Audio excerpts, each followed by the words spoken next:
Modern couple part 15. Kishore వాళ్ళిద్దరినీ చూస్తూ దగ్గుతాడు. అక్కి కిషోర్ వైపు చూసి బాబుకి మండుతున్నట్టుగా ఉంది అనుకున్నాడు మనసులో. గీతిక కొంచెం బెండ్ అయ్యి కిషోర్ చెవిలో గురుడు చాలా హ్యాండ్సమ్గా ఉన్నాడు, సెలెక్ట్ చేసేయి అంటుంది. ఇంకా కోపం ఎక్కువయ్యి కిషోర్కి, ఎందుకు ఉన్నావు ఇక్కడ, నువ్వు వెళ్ళు ముందు అంటాడు. మేడమే దగ్గర ఉండి చూడమన్నారు, నాకేం సరదా కాదు అంది గీతిక. అరే నేనేం చేశాను అలా విసుక్కుంటాడు అంటూ మూతి తిప్పుతుంది గీతిక. మిస్టర్ అఖిల్ మీరు రెడీయా అంటాడు కిషోర్. దేనికి, జాయిన్ అవ్వడానికా అన్నాడు అక్కి. అబ్బో అంత ఓవర్ కాన్ఫిడెన్స్ ఎందుకో నీకు.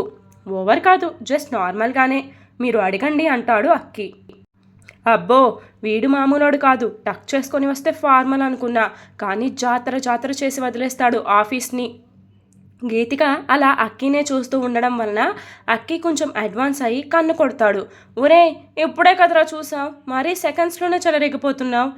ఏంటో పాప ఫేస్ ఎక్స్ప్రెషన్ మారింది, తిట్టుకుంటుందా అనుకున్నాడు అక్కి. మిస్టర్ అఖిల్ మీరు కనుక నేను అడిగే ప్రశ్నల మీద ఇంట్రెస్ట్ పెడితే మంచిది అంటాడు కిషోర్. ఓకే ఆస్క్ అన్నాడు అక్కి. వీడికి బలుపు భలే ఉందిగా. అక్కి అన్నిటికీ చాలా కాన్ఫిడెంట్గా ఆన్సర్ ఇచ్చేసరికి గీతికా కిషోర్ ఇద్దరూ కూడా ఆశ్చర్యంగా ఒకరి మొహాలు ఒకళ్ళు చూసుకుంటూ ఉంటారు. కిషోర్ మనసులో, అబ్బా వీడు అన్నింటికీ సరిగ్గానే సమాధానం ఇచ్చాడు, ఇప్పుడు వీడిని ఇక్కడ జాయిన్ అవ్వనివ్వకుండా ఏం చేయాలి అని ఆలోచిస్తూ ఉంటాడు. గీతిక మళ్ళీ బెండ్ అయ్యి, కిషోర్ వీడు వెదవే కానీ వీడు మాత్రం చాలా టాలెంటెడ్లా ఉన్నాడు అని చెప్పి వెళ్ళిపోతుంది అక్కడి నుంచి. వెధవా అని అనేసరికి కిషోర్కి అఖిల్ని తప్పుగా అనుకుందిరే అనుకొని అక్కికి హ్యాండ్ ఇస్తూ, భయ్యా నువ్వు సెలెక్ట్ అయ్యావంటాడు. అక్కి నవ్వుతూ, ముందే చెప్పాను కదా, నువ్వు సూపర్లే భయ్యా అంటాడు కిషోర్. దేనికి, ఆ పాప నన్ను వెధవా అన్నందుక అంటాడు అక్కి. నీకు వినిపించిందా అని అడిగాడు కిషోర్. అంటే అదే మాట అనిందా, నేను గెస్ చేశాను అంతే, కానీ ఏదో ఒకటి అనే ఉంటుంది అనుకున్నా అన్నాడు అక్కి. ఎలా అన్నాడు కిషోర్. ఎలా అంటే కన్ను కొట్టాను కాబట్టి అన్నాడు. వాట్ అని షాక్ అవుతాడు కిషోర్.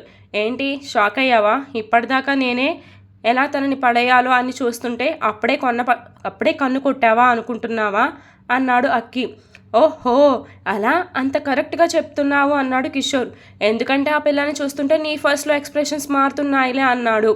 అమ్మాయిలనే కాదు పక్కన వాళ్ళని కూడా అబ్జర్వ్ చేస్తామన్నమాట. అన్నీ స్కాన్ చేస్తాను, అయినా నాకు టైం పాస్కి కావాలి, పర్మనెంట్గా కాదులే అన్నాడు అక్కి. నువ్వే బెటర్లే. గీతిక అక్కి గురించి చెప్పి, చాలా టాలెంటెడ్ మేడం, కిషోర్ సెలెక్ట్ చేసే ఉంటాడు ఈ పాటికి అని చెప్తుంది మహాకి. ఓకే అతన్ని ఒకసారి నా దగ్గరికి తీసుకునిరా అంటుంది మహా. అలానే మేడం అంటూ వెళుతూ మళ్ళీ వెనక్కి తిరిగి, మేడం ఒకటి చెప్తాను ఏమనుకోకండి. ఏంటి గీతిక అంది మహా. వాడు కొంచెం తేడా, జాగ్రత్త అని చెప్పి వెళ్ళిపోతుంది. అక్కి అని ప్రాస్ట్రేట్ అవుతూ, ఇక్కడ కూడా నీ బుద్ధి చూపించావా, ఓహో ఇప్పుడు ఎలా, నువ్వు నా హస్బెండ్ అని ఇక్కడ ఎవరికై తెలియకూడదు, ఎలానో మనం విడిపోయే వాళ్ళమే కాబట్టి అనుకుంది మహా. గీతిక కిషోర్కి చెప్తుంది అక్కిని మేడం పిలుస్తున్నారు అని. అక్కి మేడం నేను రమ్మన్నారు వెళ్ళు అంటాడు. మేడం అనగానే అక్కి పదండి ఎవరు ఆ మేడం అని ఆసక్తిగా అడుగుతాడు గీతికని. అబ్బో ఎవరిని వదిలేలా లేడు వీడు అనుకుంటూ, ఇందాక వచ్చారు కదా మాస్క్ పెట్టుకొని ఆమె అంటుంది.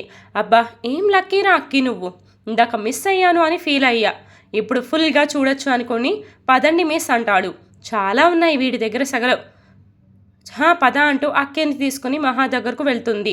మీరు వెళ్ళండి అంటూ గీతిక రూమ్లోకి పంపించి తన క్యూబ్కెల్కి వెళ్తుంది. మే ఆ కమిన్ మేడం అంటాడు అక్కి. మహా కమిన్ అని సైగ చేస్తుంది. కరోనా వచ్చిన దానిలా మాస్క్ పెట్టుకోకపోతే తీయొచ్చుగా అనుకుంటాడు అక్కి. అక్కి మనసులో మాట వినిపడినట్టుగా, వచ్చినా రాకపోయినా పెట్టుకోవాలి మిస్టర్ అంటుంది మహా. అమ్మో ఇదేంటి, మనసులో అనుకున్నది కూడా చెప్పేసింది అనుకున్నాడు అక్కి. పైకి మాత్రం నవ్వుతూ అవును మేడం అంటాడు. కూర్చోండి మిస్టర్ అఖిల్ అంది మహా. ఈ వాయిస్ ఎక్కడో విన్నదానిలా ఉంది అని ఆలోచిస్తూ ఉంటాడు. ఏంటి మిస్టర్ థింక్ చేస్తున్నారు. ఏం లేదు అంటూ మహాని స్కాన్ చేస్తూ ఉంటాడు అక్కి. ఇంకా స్కానింగ్ అవ్వలేదా బాబు. మహానుభావా ఎంతసేపు చూస్తావు, ఇందాక రూమ్కి వచ్చినప్పుడు చూసావు, అప్పుడంటే నీ బాస్ అని తెలియదు, అన్నీ తెలిసాక కూడా ఇప్పుడు కూడా అలానే చూస్తున్నావు. అక్కి గతుక్కుమన్నాడు. అలా మాట్లాడుతుంటే. ఎందుకంటే అక్కడ ఉంది మహా అని తెలియక. నో నో నో, నా జాబ్ పూకడదు, కొంచెం మంచిగా ఉండాలి, నాకు ఈ జాబ్ కావాల్సిందే అని గట్టిగా మనసులో అనుకొని, మేడం సారీ, నేను తప్పుగా చూడలేదు, ఎక్కడో చూసినట్టుగా అనిపిస్తే అన్నాడు. అవునా, నేను మాస్క్లో ఉన్నా సరే ఎక్కడో చూశాను అనిపించిందా అంది మహా. అంటే అది మాస్క్ ఉంది అనే సరిగ్గా అర్థం అవ్వక అలానే చూస్తున్నాను అన్నాడు. మీరు అది ఒకసారి తీస్తే చూసి తరిస్తావా అంటుంది మహా. హిహిహి, అవును మేడం అన్నాడు అక్కి. మహా చైర్లో నుంచి లేస్తుంది. ఇదేంటి ఇలా లేచింది, కోపం వచ్చిందా, నా పని అంతేనా ఇక, మెడబెట్టి బయటకు గెంటుతుందా అని రకరకాలుగా ఆలోచిస్తున్నాడు అక్కి. అక్కి పక్కకు వెళ్ళి మహా, రే వెదవా, రోజు చూస్తావు కదరా, ఇప్పుడు కూడా ఇంతింత గుడ్లు వేసుకుని తెగ స్కాన్ చేస్తావు, నన్ను గుర్తుపట్టలేదా అంటూ అక్కీని కొడుతుంది. హే ఎవరే నువ్వు, చంపేస్తావా కొట్టి కొట్టి అంటాడు. రే ఇన్ని తిడుతున్నా ఇంకా తెలియదా నీకు అంటూ మాస్క్ తీసి కోపంగా నుంచుంటుంది మహా. అబ్బా మహా, నువ్వేనా, ఇంకా కొత్త ఫిగర్ అనుకుని తెగ లైన్ వేస్తున్నా. నీకు అయినా ఏంటే మాస్క్లోనే తెగ టెంప్టింగ్గా ఉన్నావు. నిన్ను సరిగ్గా చూశాను కానీ మరీ ఇంతలా ఎప్పుడు చూడక నిన్ను గుర్తుపట్టలేదు. చాలా బాగున్నావు మహా అంటూ లేచి మహా బుగ్గ మీద ముద్దు పెట్టేస్తాడు. రే వెదవా, మరీ కక్కుర్తిగా ఉన్నావేరా అంటూ అక్కిని నెట్టేస్తుంది. అక్కి నవ్వుతూ చైర్లో రిలాక్స్గా వెనక్కి వాలి, చెప్పు నువ్వేనా, ఇంకా ఎవరో ఏమో అని భయపడ్డావా, నువ్వు చేసిన వెధవ వేషాలకి ఎక్కడ తీసేస్తుందో అని అంటుంది మహా. కాదు, కొత్త ఫిగర్ దొరుకుతుంది అనుకుంటే మళ్ళీ పాత చింతకాయ పచ్చడి అని నా బాధ. రే నిన్ను అంటూ అరిచి మళ్ళీ కామ్ అవుతుంది మహా. ఏంటి ఆగిపోయావు, ఇది ఆఫీస్ అని గుర్తు వచ్చిందా అన్నాడు అక్కి. నిన్ను సరే కానీ ఇక్కడ గొడవ ఎందుకు కానీ, ఒరే ఏంట్రా నీ బాధ, ఎప్పుడు చూడు అమ్మాయిని గెలుకుదామని చూస్తావా అంటుంది. ఇంటర్వ్యూకి వచ్చాను, మంచిగా ఉండాలి అనేలేదా, అప్పుడే గీతిక వచ్చి మేడం వాడితో జాగ్రత్త అంది. అంటే ఏంటో చేసావు, ఏం చేసావురా ఆ అమ్మాయిని అని అడుగుతుంది. ఏం మాట్లాడుతున్నావు మహా, నేనేం చేస్తామని, నిన్నే ముద్దు పెట్టుకున్నా, అది పెళ్ళానివని, దాన్ని పెట్టుకుంటే అది ఊరుకుంటుందా, చెప్పు తెగేలా నా చంపపై నాట్యం చేస్తూ ఉంటుంది. అది నిజమేలే కానీ ఆ అమ్మాయికి ఎలా, ఆ విషయం తెలుసుకునేదాకా ప్రశాంతంగా ఉండవా ఏంటి, చెప్తా విను. కన్ను కొట్టాను, బాగా హ్యాండ్సమ్గా ఉన్నాను కదా అంటాడు అఖిల్. అనుకోకుండా అవును అని తల ఊపుతుంది మహా కూడా. మరే మహానే ఒప్పుకుంటే నేను హ్యాండ్సమ్గా ఉన్నాను అని చిన్న వాళ్ళు చూడరా ఏంటి, అలానే ఆ అమ్మాయి చూస్తుంది, ఊరికే జలక్కిద్దామని అలా చేశాను అన్నాడు. చాలా గొప్ప పని చేశావులే, పో ఇక్కడ నుండి అంటుంది. ఎందుకు పిలిచావు, ఎందుకు పంపించేస్తున్నావు, ఎందుకు పొమ్మంటున్నావు అన్నాడు అక్కి. నువ్వు నీ విధవ వేషాలు తగ్గిస్తే మంచిది అని నేను ఫీల్ అయ్యాను, అందుకే పిలిచాను అంది మహా. అబ్బా సర్లే కానీ జాబ్ ఉంచావా పీకావా, అయినా వాడు సెలెక్ట్ చేశాడు ఆల్రెడీ, నీకు నచ్చకపోతే ఏదో ఒకటి చేస్తావు కదా, ఏం ఆలోచించావు. మహా అవసరమై ఓవర్ యాక్షన్, నువ్వు తీసేస్తా అంటావు, నాకేమో ఈ ఆఫీస్ బాగా నచ్చింది, అంటే ఫిగర్స్ బాగా నచ్చారు అనుకో, నేను ఇక్కడే జాయిన్ అవుదామని ఫిక్స్ అయ్యాను. సో నువ్వు నన్ను ఇప్పుడు తీసేస్తా అన్నావు అంటే నేను నీ హస్బెండ్ అని ఆఫీస్లో అందరికీ చెప్పి వెళ్తాను. నీకేమో అలా చెప్పుకోవడం ఇష్టం లేదు, సో నువ్వు ఖచ్చితంగా నా జాబ్ పీకిస్తే నేను ఊరుకోను అన్నాడు అక్కి. నాకు ఇరిటేషన్ తెప్పించడానికే మా వాళ్ళు నీకు కట్టబెట్టారు నన్ను, వదలను రా, ఇంటికి వస్తావుగా అప్పుడు చెప్తాను, ముందు ఇక్కడి నుంచి పో, నాకు బాగా కోపం వస్తుంది, నిన్ను తీయను, అలానే ఎవరికీ చెప్పకు, నేను నీ వైఫ్ని అని, ఇంకా వెళ్ళు అంటుంది. మహా కోపం చూసి నవ్వుతూ ఓకే బేబీ, ఈవినింగ్ కలుద్దామంటూ ఫ్లయింగ్ కిస్ ఇచ్చి వెళ్తాడు. దారిలో గీతిక కనిపిస్తే మళ్ళీ కన్ను కొడతాడు అక్కి. అబ్బా వీడి వేషాలు మేడం దగ్గర చూపించాడా ఈడియట్ అనుకుంటూ పనిలో పడుతుంది గీతిక. రిసెప్షనిస్ట్ దగ్గరకు వెళ్ళి బాయ్ లిటిల్ అని వెళ్ళిపోతాడు అక్కి. మళ్ళీ తెల్లమొహం వేసుకొని అక్కి వైపు చూస్తుంది ఆ అమ్మాయి. అక్కి వెళ్ళాక చాలాసేపు పట్టింది మహా కూల్ అవ్వడానికి. ఆఫీస్ టైం అవ్వగానే చాలా కోపంగా ఫ్లాట్కి బయలుదేరుతుంది. ఇంటికి రాగానే డోర్ గట్టిగా తెరుస్తూ అక్కి వైపు వెళ్తుంది మహా వచ్చే స్పీడ్ కోపం చూసి అబ్బా ఈరోజు నన్ను పాతేస్తుంది అనుకున్నాడు అక్కి. రే అక్కి నిన్ను అంటూ సోఫా దగ్గరకు వెళ్తుంటే అమ్మోరు అంటూ లేచి పరిగెడతాడు అక్కి. మహా తన చేతిలో ఉన్న బ్యాగ్ని విసిరేసి అక్కి వెనక పరిగెడుతుంది. అక్కి ఆగు అంటుంది. ఆగను అన్నాడు అక్కి. ఆగు, ఈరోజు నిన్ను వదలను, నీ సంగతి చెప్తాను అంది. నాకు తెలుసు నన్ను బతకనివ్వవు అని, అందుకే ఈ రన్నింగ్. ఆగరా, ఏంటి నీ బాధ అంటుంది. నా బాధ అంతే నువ్వు తిడతావు అని. నేను తిడతాను అని భయం ఉన్నప్పుడు ఎందుకురా వెధవేషాలు వేస్తావు అంటూ రొప్పుతూ స్లోగా పరిగెడుతుంది మహా. అక్కి కిచెన్ హాల్ బాల్కనీలో అన్నీ తిప్పుతూ ఉంటాడు మహాని.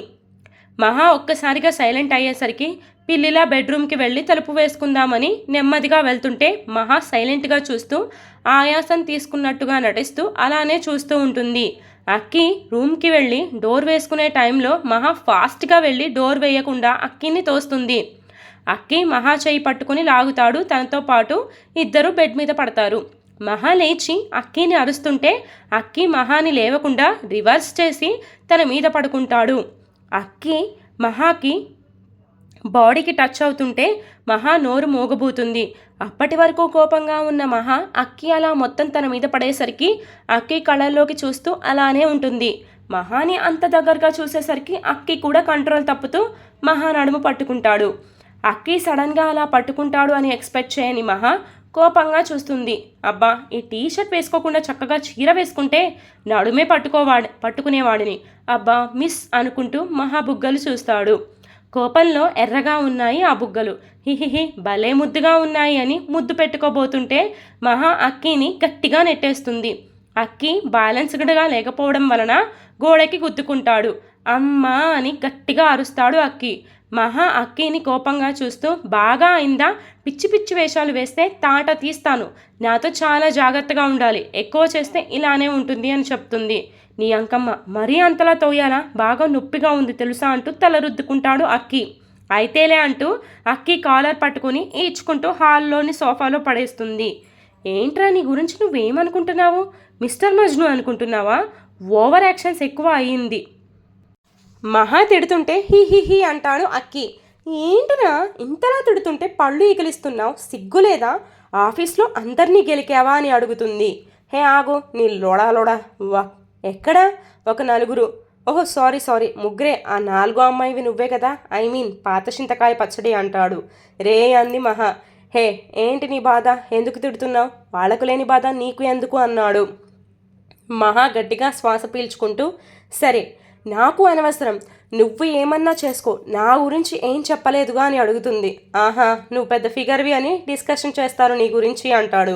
నిన్ను ఇలా కాదురా అంటూ కిచెన్లోకి వెళ్ళి అట్లకాడు తెచ్చి ఎప్పుడు ఫిగర్, తాగుడు, ముద్దులు, హగ్గులు చాలా నీకు, ఎప్పుడు అదే గోలనా అంటుంది. నాకు ఆగోలే, ఏం చేస్తావన్నాడు అక్కి. నేను ఏం చేయను, నువ్వు అలాంటివి ఎవరితో అయినా చేసుకో, నాతో చేస్తే ఊరుకోను అంటూ అట్లకాడుతూ నాలుగు పీకుతుంది. మహా నొప్పిగా ఉంది అంటాడు అక్కి. నొప్పి పుట్టడానికే కొట్టేది అంటుంది మహా కూడా. మహా ఆగు, ఇంకా చాలు ఈ చిన్నపిల్లల ఆటలు. అక్కి నీకు అవి చిన్నపిల్లల ఆటలా కనిపిస్తున్నాయా, కానీ నువ్వు చేసే పనులు ఎదుటివారికి ఇరిటేషన్ తిప్పిస్తున్నాయి. సరే నేను ఫైనల్గా ఒకటి చెప్తాను విను అంది మహా. నువ్వు ఆఫీస్లో నీ వర్క్ సిన్సియర్గా చెయ్యి, ఎవరిని గెలకకు, విసిగించకు, అర్థమైందా. నీ పులిహార పొంగల్ వేషాలు ఆపి వర్క్ మీద కాన్సన్ట్రేషన్ చెయ్యి. అండ్ మెయిన్ థింగ్, నా హస్బెండ్ అని చెప్పకు అంది మహా. మాటిమాటికి మహా అన్నిసార్లు అంటుంటే అక్కీకే కోపం వచ్చి నాకేమంత సరదా లేదులే, నువ్వు నా పెళ్ళానివి అని చెప్పుకోవాలి అని. నాకు గుర్తు ఉంది మనం విడిపోతామని, నేను బాగానే నా బ్రెయిన్లో ఉంచుకున్నా, నువ్వేం చెప్పకు నా వైఫ్ అని. నేను అయితే ఎవరి దగ్గర నీ గురించి ఎత్తను అంటూ తల రుద్దుకుంటూ లోపలికి వెళ్తాడు అక్కి. అక్కికి కోపం వచ్చి ఉంటుంది. అయినా నేను అన్నది కూడా చాలా తప్పులే, విడిపోయే విషయం పక్కన పెడితే ఇప్పుడు కలిసి ఉంటున్నప్పుడు నేను అలా అనకూడదు ఏమో, నాకు ఇష్టం లేదు చెప్పుకోవడం. నేను అర్థమయ్యేలా చెప్పకుండా కమాండింగ్గా చెప్పాను, నాదే తప్పు, సారీ చెప్దామా అక్కికి. వద్దులే, ఇప్పుడు కోపంగా ఉన్నాడు, ఇప్పుడే విసిగిస్తే అంతే సంగతులు అనుకొని ఫ్రెష్ అయ్యి కిచెన్లోకి వెళ్ళి డిన్నర్ ప్రిపేర్ చేస్తూ ఉంటుంది మహా. డిన్నర్ అయ్యాక అక్కీని పిలుద్దామని అక్కీ అంటూ రూమ్కి వెళ్తుంది. అక్కీ ఒక చేత్తో తల రుద్దుకుంటూ ఇంకో చేత్తో ఫోన్ నొక్కుతూ కనిపిస్తాడు. ఎందుకు ఆ చెయ్యి అలా పెట్టాడు అనుకొని అక్కీ ఏంటి చెయ్యి అలా ఎందుకు పెట్టావంటూ చెయ్యి తీస్తుంది మహా. బాగా వాచి బొప్పి కడుతుంది. అయ్యో సరదాగా అన్నావు అనుకున్నాను, బాగా తగిలిందిగా, బాగా వాసింది కదా అక్కీ, ఆయింట్మెంట్ ఏమన్నా తీసుకురావచ్చుగా, అలా రుద్దుకోకపోతే అంటూ ఆయింట్మెంట్ తెచ్చి రాస్తుంది మహా. నాకేం అక్కర్లేదు, ఓవర్ చేయకుండా తలని కుదురుగా ఉంచు అంటూ రాస్తుంది మహా. సారీ అక్కి, నేను కావాలి అని చేయలేదు అంటుంది. నువ్వు కావాలి అని చేసావని నేను అనలేదు కదా మహా అంటాడు అక్కి. సరే భోజనం చేద్దాం రా అంటుంది.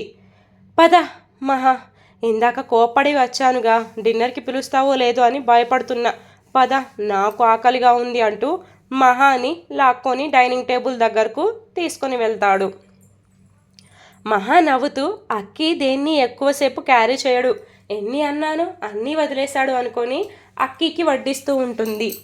మహా, నేను నాన్నకి కాల్ చేసి చెప్తాను జాబ్ వచ్చింది అని. అక్కి వాళ్ళ డాడ్ ఫోన్ లిఫ్ట్ చేయగానే, డాడ్ జాబ్ వచ్చింది, నేను సెలెక్ట్ అయ్యాను అంటూ స్పీకర్ ఆన్ చేస్తాడు. అబ్బా, ఎన్ని రోజులకి గుడ్ న్యూస్ చెప్పావురా, ఇక నుండి అయినా భార్య సంపాదన మీద బతకకుండా ఉంటావు అన్నాడు వాళ్ళ నాన్న రావు గారు. అక్కి ఆ మాటకి మహా వైపు చూస్తాడు. మహా ఆ ఫోన్ని తీసుకొని, మావయ్య అలా ఎందుకు అనుకుంటారు, భార్య భర్త వేరు కాదు కదా, సంపాదన ఎవరిదైతే ఏంటి, అలా అనుకుంటే మీరు సంపాదిస్తేనే అత్తయ్య మీకు భోజనం వండి పెడుతుందా చెప్పండి, కాదు కదా, మీరు ఏం చేసినా ఎలా ఉన్నా భర్త కాకుండా పోరు కదా, కాకపోతే సంపాదన ముఖ్యమే. అక్కి ఇన్ని డేస్ అమెరికాలో ఉన్నాడు కాబట్టి కొంచెం టైం పట్టింది, మళ్ళీ అన్నీ అర్థం చేసుకునేసరికి. ఇంకెప్పుడు కూడా అలా మాట్లాడకండి మావయ్య, ఎదిగిన కొడుకుని ఇంట్లో వాళ్ళే అలా అంటే బాధ వస్తుంది కదా అంది మహా. వీడు స్పీకర్ ఆన్ చేశాడా, వీడి వేషాలు ఆ పిల్లకి తెలియక సపోర్ట్ చేస్తుంది అనుకొని, సరే అమ్మా ఇంకోసారి అలా అనను, ఇదిగో మీ అత్తమ్మ మాట్లాడుతుంది అంట, ఇవ్వండి మావయ్య అంది మహా. అక్కి వాళ్ళ నాన్న అన్న మాటలకి ఫీల్ అవ్వలేదు. మహా తన కోసం అలా మాట్లాడడంతో కొంచెం హ్యాపీగా అనిపించింది. అదే మహా మన ఇండియన్ కల్చర్లో ఉండేది, నాతో బంధం ఒప్పుకోకపోయినా నన్ను ఏమననివ్వలేదు అనుకుంటూ మహా వైపే చూస్తూ ఉంటాడు అక్కి.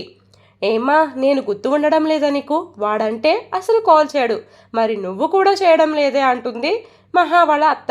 అయ్యో అత్తయ్య, అదేం లేదు, మావయ్యతో మాట్లాడుతూనే ఉంటాను, ఆఫీస్ వర్క్లో బిజీ అంతే. అక్కి వైపు చూస్తూ, అక్కి నువ్వు అత్తయ్యతో మాట్లాడడం లేదా అని అడుగుతుంది. అక్కి ఏం మాట్లాడకుండా సైలెంట్గా ఉంటాడు. అత్తయ్య, మీరు బామ్మ మావయ్య అందరూ వీలు చూసుకొని రావచ్చుగా, ఇక్కడ అన్నీ చూడొచ్చు అంటుంది. వస్తాంలే అమ్మా, అక్కికి ఒకసారి ఫోన్ ఇవ్వు అంది. అక్కి అత్తయ్య మాట్లాడతారు అంట, తీసుకో అంటూ ఫోన్ చేతిలో పెడుతుంది మహా అక్కికి. మా చెప్పు అంటాడు అక్కి. ఏంట్రా అక్కి చిన్నపిల్లోడులా, మీ బామ్మ నాన్న నీకు డబ్బులు ఇవ్వలేదు అంటే నువ్వు బాధ్యత తెలుసుకుంటావు అని, అంతే, నువ్వు తప్ప మాకు ఎవరు ఉన్నారు అంటుంది. అబ్బో, ఈ డైలాగ్స్ ఇప్పుడు కొడుతున్నావా, నేను డబ్బులు అడిగినప్పుడు వాళ్ళకి చెప్పలేకపోయావా, వాడు తప్ప మనకి ఎవరు ఉన్నారు అని అంటాడు. ఆ మాటలు అన్నీ విన్న జగదాంబ, ఇటివ్వు, ఆ బడుద్దాయి పని నేను చెప్తాను, ఏరా మనవడా ఏం చేస్తావు డబ్బులు ఇస్తే, తాగి తందనాలు ఆడతావా అంటుంది. కరెక్ట్గా గెస్ చేసావు బామ్మ అంటుంది మహా నెమ్మదిగా. ఉఫ్, నోర్ముయ్ అని సైగ చేస్తాడు అక్కి మహాకి. మహా నవ్వుతూ అలానే వాళ్ళ మాటలు వింటూ ఉంటుంది. జగదాంబ కొంచెం సేపు అక్కికి క్లాస్ పీకి ఫోన్ కట్ చేస్తుంది. డిన్నర్ చేసి స్లీప్కి వెళ్తారు ఇద్దరు. మార్నింగ్ ఇద్దరు ఆఫీస్కి వెళ్ళాలి అని. మహా, నేను రెడీ, ఎక్కడికి అంటుంది మహా. ఆఫీస్కి అంటాడు అక్కి. హలో, నువ్వు నీ దారిన రా, నేను నా దారిన వస్తాను, నువ్వు పో, నాతో పెట్టుకోకొని కోపంగా అంటుంది. ఓకే అంటూ అక్కి వెళ్ళిపోతాడు. మహాకి మానస్ కాల్ చేస్తే అతన్ని కలిసి ఆఫీస్కి వెళ్తుంది. అక్కి ఆఫీస్లో ఎంటర్ అవ్వగానే, హే లిటిల్, రోజుకి మరీ చిన్నగా అవుతున్నావు, ఏంటో సీక్రెట్ చెప్తావా అంటాడు. అబ్బా, రావడం మొదలు పెట్టావా అంటూ నవ్వుతుంది ఆ అమ్మాయి. అక్కి కూడా ఆమె నవ్వుతో జతకడతాడు. అక్కి మానస్తో మాట్లాడి కొంచెం డిస్టర్బ్గా వస్తుంది. రావడమే అక్కి వేషాలకి చిరాకు వచ్చి, హలో మిస్టర్, ఇక్కడ ఏం జరుగుతుంది, ఇది ఆఫీస్ అనుకుంటున్నారా మీటింగ్ హాల్ అనుకుంటున్నారా అంటూ సీరియస్ అవుతుంది వాళ్ళిద్దరి మీద. మహా అంత సీరియస్గా మాట్లాడేసరికి ఇద్దరూ కొంచెం భయపడుతూ చూస్తారు మహా వైపు. ఈరోజు ఎపిసోడ్ ఇంతటితో కంప్లీట్ అయిపోయిందండి. For more updates do follow me, story continuous. అయ్యో, ఇప్పటిదాకా బాగానే ఉన్నారు కదండి మహాకి, మళ్ళీ ఏమైపోయిందో అంతలోనే మన మహాపాపకి. అసలు మానస్ మహా మధ్యలో ఏమై ఉంటుంది, మీరేమనుకుంటున్నారు నాకు కామెంట్ చేసి చెప్పండి. నెక్స్ట్ పార్ట్లో చూద్దాం వాళ్ళిద్దరి మధ్య ఏమైందో, ఎందుకు తను డిస్టర్బ్గా ఉందో అనేది. స్టోరీ అయితే కంటిన్యూస్. ఈ అప్డేట్ ఈరోజు పోస్ట్ చేస్తాను, రేపు పోస్ట్ చేస్తాను నాకే తెలియదు. బట్ వాయిస్ ఓవర్ అయితే ఇచ్చి ఉంచాను. నా మూడ్ని బట్టి పోస్ట్ చేస్తాను. ఇంకేముంది, రాక్షస ప్రేమ స్టోరీని కూడా చదివి కామెంట్స్ ఇచ్చేయండి. ఈ స్టోరీని కూడా చదివి ఇలానే ఆదరిస్తూ ముందుకు పంపించేసేయండి. మీకు కొత్త స్టోరీ అయితే త్వరలో అయితే ఇస్తాను. అది ఎప్పుడు ఇస్తాను అనేది అయితే ఇంకా అనౌన్స్ చేయలేదు కదా, చేస్తాను. త్వరలో ఇచ్చేస్తా. ఒక 1 వీక్ లోపు ఇస్తానులే.